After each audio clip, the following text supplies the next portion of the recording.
일본이 아주 난리가 났습니다. 관광으로 유명했던 일본이 침몰하고 있다는데요. 한때 한국인을 포함한 많은 외국인들로 붐볐던 일본이 어찌 된 일일까요? 더군다나 전례 없던 큰 위기에 상인들까지 참지 못하고 거리로 나섰다는데요. 그 자세한 이야기 지금 시작하겠습니다. 안녕하세요. 제 이름은 스즈키 겐지예요. 저는 후쿠오카 해양크루즈 관광부 부장으로 일하고 있어요. 20년 동안 한국 관광객들에게 일본의 바다와 항구를 보여주는 일을 해왔어요. 관광객 그룹들을 맞이하고 가격에 대한 질문에 답하고 우리 역사에 대한 같은 이야기를 계속 반복해서 들려주고 있었어요. 오늘 아침 저는 분홍빛 벚꽃 비가 내리는 길을 걸어 출근하고 있었어요. 봄이 왔고 평소 같으면 우리 항구는 관광객들로 가득 차 있어야 했어요. 공기 중에는 한국어, 중국어, 영어로 떠들썩한 목소리들이 가득해야 했죠. 하지만 오늘은 뭔가 잘못됐어요. 정말 심각하게 잘못된 거예요. 사무실 문을 열고 들어가는데 방 안은 조용했어요.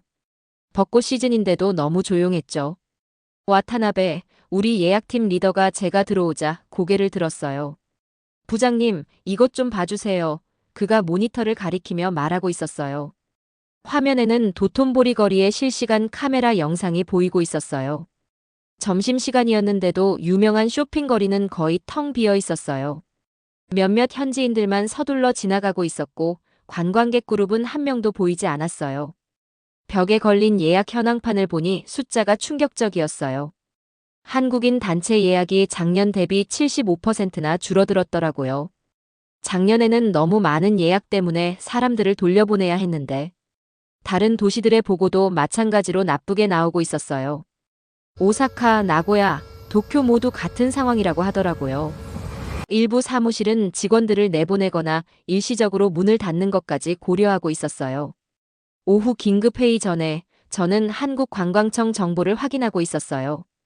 제가 발견한 내용은 머리가 핑 돌 정도로 충격적이었죠. 일본 관광이 추락하는 동안 한국 관광은 110%나 성장했더라고요.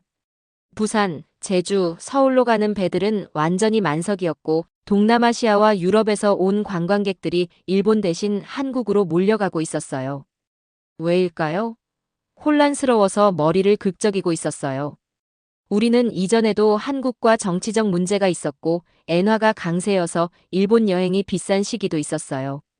하지만 이렇게 극적인 차이는 본 적이 없었죠. 창밖으로 비어있는 항구를 바라보고 있었어요.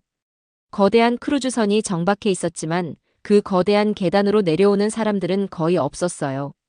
평소에는 웃으며 저를 맞이하던 기념품 가게들도 조용하고 어두웠죠. 제 조수인 젊은 타카하시가 열린 문을 살짝 두드렸어요. 부장님, 제가 뭔가 말씀드려도 될까요? 그가 물었어요. 한국 관광객들이 오지 않는 이유를 알 것 같아요. 그가 말했어요. 스마트 크루즈 관광이라는 것 들어보셨나요? 관광업에 20년 동안 있었지만 이런 용어는 처음 듣고 있었거든요. 타카하시는 조심스럽게 몇 장의 서류를 제 책상에 올려놓았어요. 그것들은 한국 스마트 크루즈 프로젝트라는 것에 대한 세부 내용을 보여주고 있었어요. 한국은 관광 프로세스 전체를 디지털화했더라고요. 관광객들은 스마트폰만으로 모든 것을 할 수 있었어요. 입국 심사 체크인, 크루즈 티켓 예약, 육지 여행 계획, 관광지 예약, 그리고 모든 지불까지요. 종이 티켓도 없고 긴 줄도 없고 혼란도 없었죠. 그들은 시패스라는 것을 가지고 있어서 외국인 관광객들이 하나의 앱으로 모든 것을 처리할 수 있게 해주고 있었어요. 배에서는 AR과 VR 가이드를 제공해서 바다 역사와 해양 생물을 보여주고 있었죠. 빅데이터를 사용해서 관광객들이 좋아하는 것을 기반으로 최적의 경로를 제안하고 있었고요. 그리고 비접촉식 디지털 결제가 있어서 하나의 QR코드로 모든 것을 처리할 수 있었어요. 이 시스템을 시작한 후 관광객 만족도는 40% 상승했고 재방문율은 35% 증가했다고 해요. 배를 맞은 것처럼 충격을 받고 있었어요. 정말 이것 때문에 우리 숫자가 줄어든 걸까요? 우리는 옛날 방식에 머물러 있는데 한국은 앞으로 나아갔기 때문일까요? 긴급회의가 1시간 후에 있었어요. 메모를 정리하면서 관광에 대해 내가 알고 있다고 생각했던 모든 것이 바뀌려 하고 있다는 느낌을 떨칠 수 없었어요. 관광청 회의실이 오늘따라 좁고 답답하게 느껴지고 있었어요. 모든 자리가 꽉 차 있었죠. 여행사 사장들과 관광 담당자들이 어깨를 맞대고 앉아 있었고 그들의 표정은 심각하고 걱정에 가득 차 있었어요. 공기 중에는 두려움이 가득했죠. 히라노 부장이 회의실 앞에 서 있었어요. 그는 벽에 걸린 우리의 하락하는 수치를 보여주는 차트를 가리키고 있었어요. 이건 일시적인 현상일 뿐입니다. 그가 단호하게 말했어요. 엔화 강세, 한국과의 정치적 긴장, 코로나 이후의 변화가 모두 이 문제를 만들고 있어요. 그냥 지나가길 기다리면 됩니다. 모두가 고개를 끄덕였지만 저는 타카하시가 보여준 것에 대해 계속 생각하고 있었어요. 20년 일하면서 일시적인 하락은 여러 번 봐왔거든요. 달랐어요. 마치 미래가 우리를 지나쳐 가고 있는 것 같은 느낌이었죠. 천천히 손을 들었는데 심장이 빠르게 뛰고 있었어요. 한국의 새로운 스마트 관광 시스템에 대해 알아보신 분 계신가요? 제가 물었어요. 우리의 진짜 문제는 그들은 디지털로 나아갔는데 우리는 여전히 옛날 방식으로 하고 있다는 점이 아닐까 싶습니다. 히라노 부장이 저를 향해 눈살을 찌푸렸어요. 우리의 전통과 문화가 우리의 강점입니다. 그가 말했어요. 기술은 그냥 부가적인 것일 뿐 주요 볼거리가 아닙니다. 하지만 제가 맞다는 느낌을 떨칠 수 없었어요. 회의가 끝난 후 복도에서 타카하시와 우리의 새 디지털 전문가인 미우라 사토를 찾았어요. 미우라는 겨우 27살이었지만 우리 부서 전체를 합친 것보다 기술에 대해 더 많이 알고 있었죠. 우리가 직접 이 한국 시스템을 봐야 할 것 같아요. 제가 그들에게 말했어요. 다음 주에 부산에서 스마트 관광 엑스포가 열려요. 가봅시다. 타카하시가 활짝 웃었어요. 그는 새로운 아이디어와 모험을 좋아했거든요. 미우라는 이미 기술적인 세부 사항을 생각하며 진지하게 고개를 끄덕였어요. 근데 히라노 부장님은요? 타카하시가 물었어요.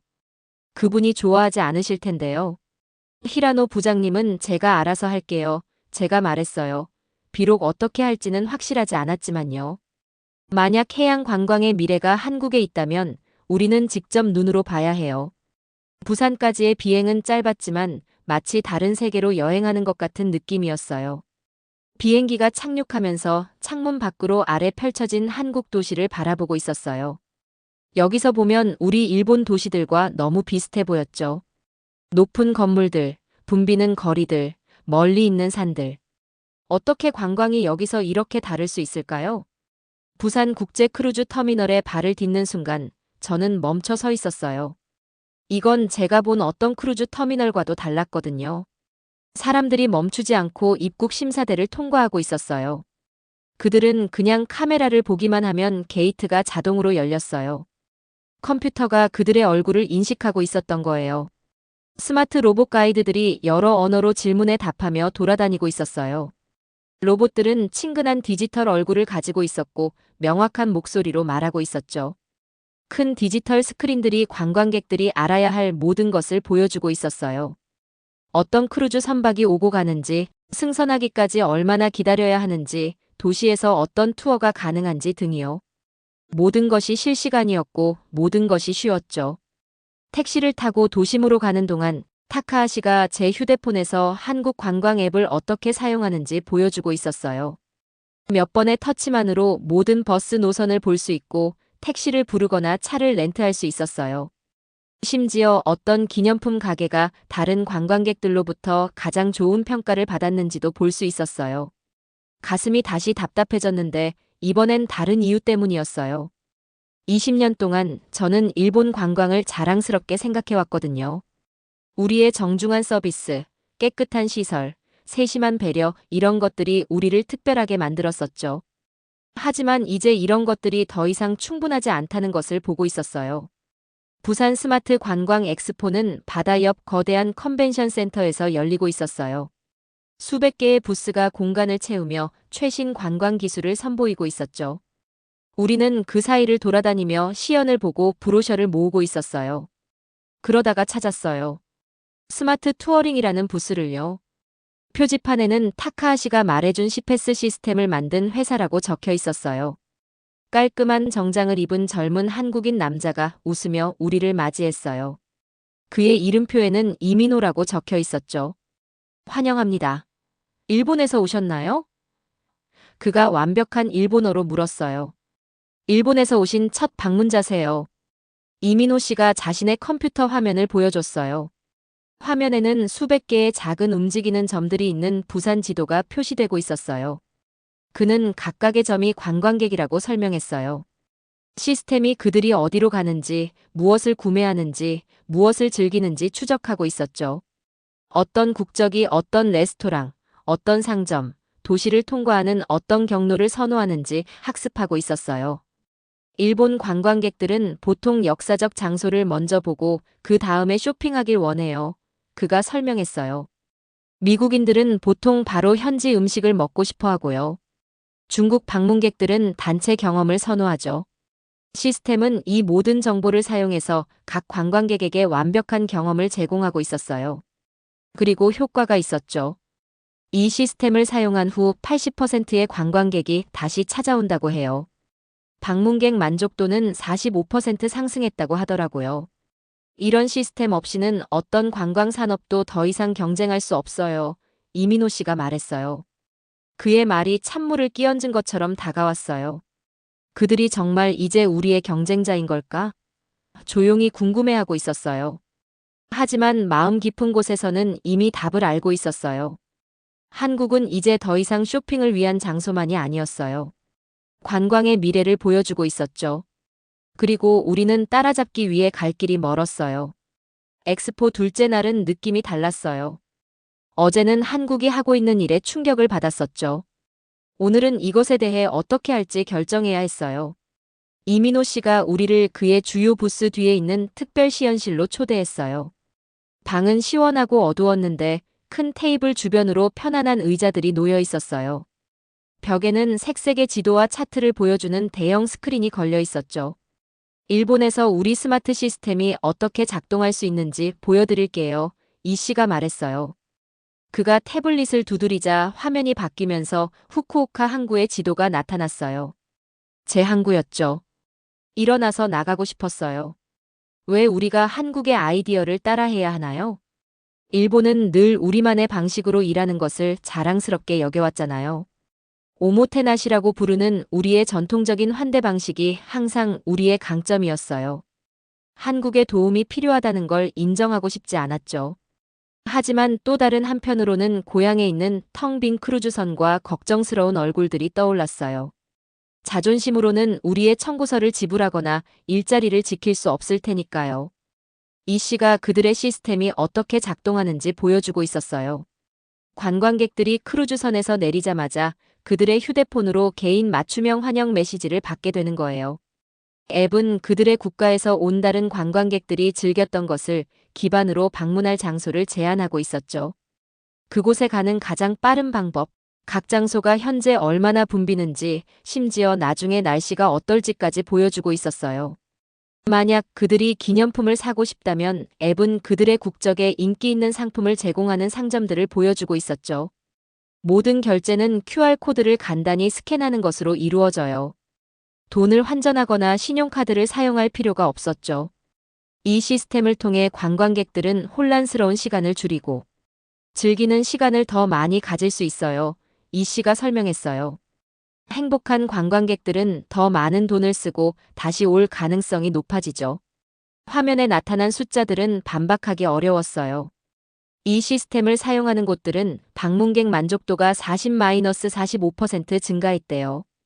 다시 방문하는 관광객 수는 35-80%나 뛰었고요.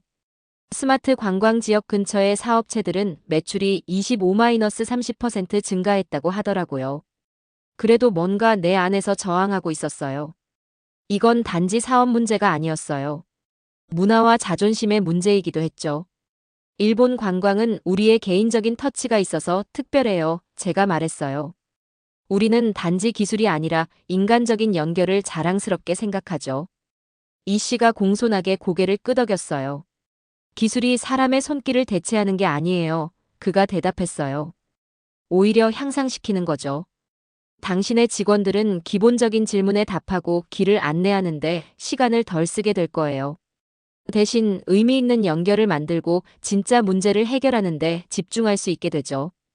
회의가 끝났을 때 제 머릿속은 가능성과 의심으로 빙글빙글 돌고 있었어요. 타카하시는 벌써 우리가 이 시스템을 어떻게 활용할 수 있을지 상상하며 신이 나 있었어요. 미우라는 기술적인 세부 사항을 분석적으로 생각하며 자세한 메모를 하고 있었죠. 그날 밤 호텔방에서 잠이 오지 않았어요. 창가에 서서 부산 항구의 불빛을 바라보고 있었죠. 배들이 어두운 물 위로 천천히 움직이고 있었고 그 불빛들은 별처럼 반사되고 있었어요. 여러 면에서 후쿠오카 항구와 똑같아 보였어요. 하지만 한 가지 큰 차이점이 있었죠. 이 항구는 붐비고 성공적이었어요. 관광업에 몸담은 내 20년을 생각해봤어요.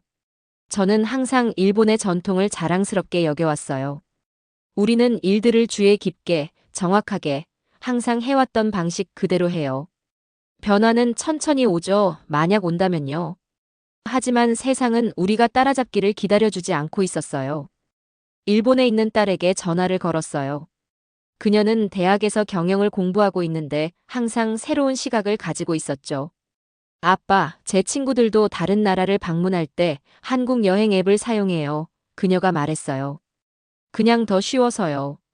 긴 줄에 서거나 길을 잃느라 시간을 보내기보다는 휴가를 즐기고 싶으니까요.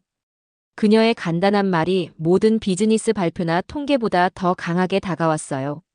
전 세계 젊은이들은 편리함과 기술을 선택하고 있었어요. 우리가 적응하지 않으면 뒤처질 수밖에 없겠죠. 아침에 호텔 레스토랑에서 이 씨와 아침 식사를 하게 됐어요. 태양이 항구 위로 밝게 빛나고 있었고 물이 반짝이고 있었죠. 작은 어선들은 하루를 시작하러 나가고 있었고 더 큰 배들은 들어오고 있었어요. 새로운 하루였고 저는 결정을 내렸어요.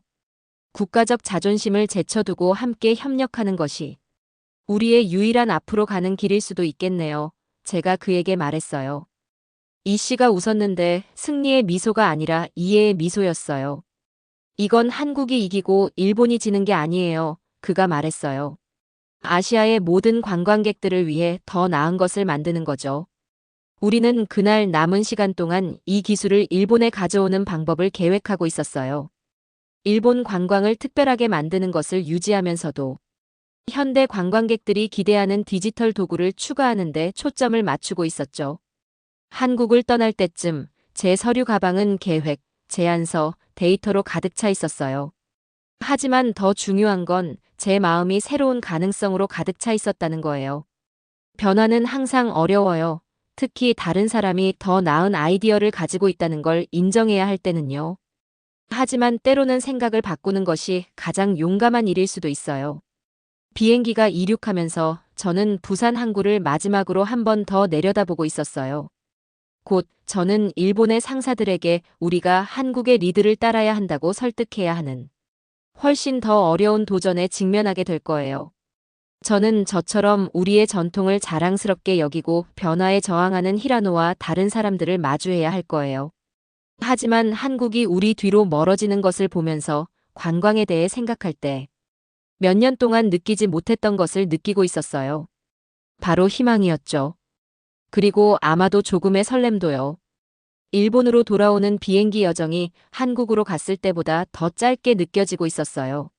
머릿속에서는 계획과 가능성들이 빠르게 떠오르고 있었죠. 타카하시가 옆자리에 앉아서 우리가 후쿠오카에 어떻게 스마트 관광 시스템을 도입할지 아이디어를 스케치하고 있었어요. 미우라는 노트북으로 빠르게 타이핑하면서 기술적인 필요사항과 과제들을 분석하고 있었죠. 하지만 진짜 도전은 집에서 우리를 기다리고 있었어요. 수십 년 동안 같은 방식으로 일해온 사람들에게 우리가 변화해야 한다고 설득해야 했거든요. 돌아온 다음 날 아침 사무실에서 특별회의를 소집했어요. 사람들로 꽉 차 있었죠. 모두가 우리가 한국에서 발견한 것을 듣고 싶어 했어요. 그들의 얼굴에서 희망과 걱정이 섞인 표정이 보이고 있었어요. 상황이 안 좋다는 걸 알고 있었지만 변화는 무서운 거니까요. 깊은 숨을 들이마시고 우리가 배운 것을 나누기 시작했어요.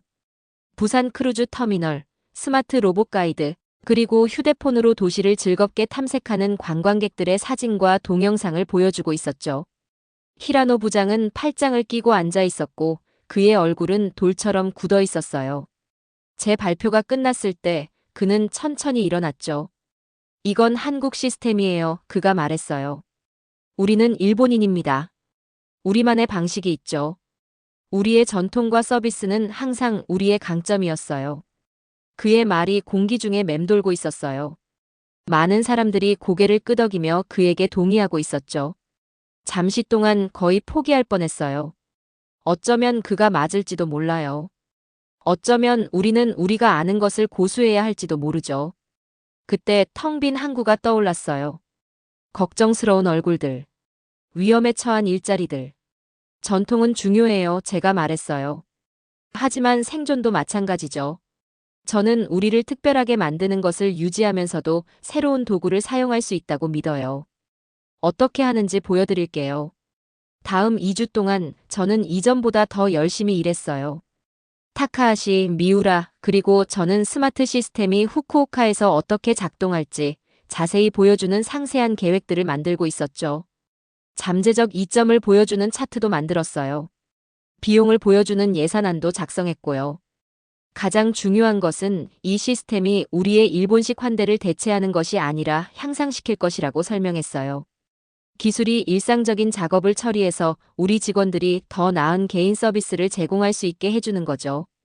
많은 회의와 토론 끝에 우리는 마침내 후쿠오카 항구에서 시스템을 테스트할 승인을 받았어요. 이곳은 일본에서 이 새로운 접근 방식을 시도하는 첫 번째 장소가 될 거였죠. 우리는 3가지 간단한 기능으로 시작했어요. 첫째, QR 결제 시스템으로 관광객들이 휴대폰으로 빠르게 스캔해서 투어, 기념품, 서비스를 결제할 수 있게 했어요. 더 이상 다른 통화나 신용카드로 혼란스러워할 필요가 없었죠. 둘째, AR 증강현실 바다 가이드였어요. 관광객들이 휴대폰을 물 쪽으로 향하면 아래 사는 해양 생물에 대한 정보를 보거나 항구에서 일어났던 역사적 사건들에 대해 배울 수 있었죠. 셋째, 각 방문객이 가장 즐길 만한 것을 기반으로 개인 맞춤형 투어 경로를 제안하는 시스템이었어요. 처음 몇 주는 힘들었어요. 일부 가게 주인들과 투어 가이드들이 변화에 저항하고 있었죠. 새로운 기술을 신뢰하지 않았어요. 하지만 천천히 상황이 개선되기 시작했어요. 타나카 유우라는 젊은 기념품 가게 주인이 시스템을 완전히 받아들인 첫 번째 사람 중 하나였어요. 그의 가게는 전통 일본 공예품을 팔고 있었죠. 처음에는 너무 복잡할 거라고 생각했어요. 그가 어느 날 저에게 말하고 있었어요. 하지만 관광객들이 AR 기능을 사용해 각 제품의 역사를 배우고 QR코드로 쉽게 결제하는 것을 봤을 때 정말 놀랐어요. 제 매출이 25%나 증가했어요. 소문이 빠르게 퍼졌어요. 더 많은 가게와 투어 회사들이 우리 시스템에 합류했죠. 우리가 시작하고 한 달 후 후쿠오카 크루즈 예약이 작년보다 30% 증가했어요. 한국 관광객 수도 다시 증가하기 시작했고요. 후쿠오카의 성공이 주목을 받았어요. 규슈의 다른 크루즈 항구들인 나가사키, 사가 등 도 시스템 도입에 대해 문의하기 시작했죠.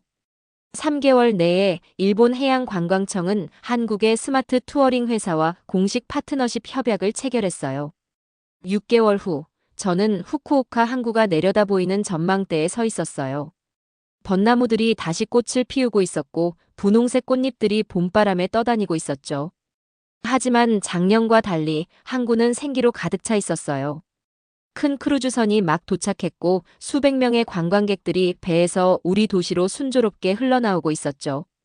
그들은 길을 찾고 우리 문화에 대해 배우고 기념품을 구매하기 위해 휴대폰을 사용하고 있었어요. 하지만 동시에 우리 현지 가이드들과 교류하고 음식을 맛보고 일본을 특별하게 만들어준 따뜻한 환대도 경험하고 있었죠. 타카하시가 난간에서 저와 합류했어요. 당신은 큰 위험을 감수했어요. 그가 말했어요. 전통에 도전할 용기를 가진 사람은 많지 않을 거예요. 저는 AR 기능을 사용해 항구에서 벌어진 고대 해전을 보고 있는 관광객 그룹을 지켜보고 있었어요. 그들은 웃고 가리키며 사진을 찍고 추억을 만들고 있었죠. 한국은 단지 쇼핑 목적지가 아니었어요. 제가 대답했어요. 관광의 미래를 보여주고 있었죠. 때로는 변화해야 한다는 것을 인정하는 것이 가장 어려운 일이에요. 제 휴대폰에서 메시지 알림이 울렸어요.